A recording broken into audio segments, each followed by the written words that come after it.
Fatale l'ultimo colpo messo a segno qui a Treviso, in questo supermercato lungo la Noalese. 100 gli obiettivi scritti in un foglio nascosto tra i vestiti di lei da derubare tra Friuli e Veneto Orientale nel mirino della coppia criminale in trasferta dalla Croazia.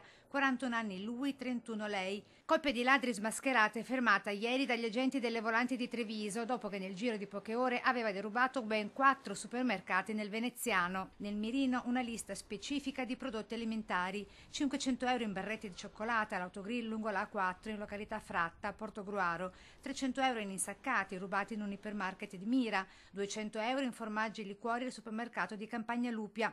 Il raid sarebbe continuato lungo tutto l'asse del Trevigiano se i poliziotti non li avesse fermati per il fare sospetto nel parcheggio del market lungo la Noalese. Agenti che avevano appena fermato una romena di 39 anni, sorpresa a rubare 500 euro in prodotti per uomo, quando, ad attirare la loro attenzione, il fatto che la coppia, alla vista dell'arrivo della Pantera, avesse cercato di scappare laddove non c'era alcun motivo apparente. Quindi il fermo, la perquisizione in auto e il ritrovamento della refurtiva.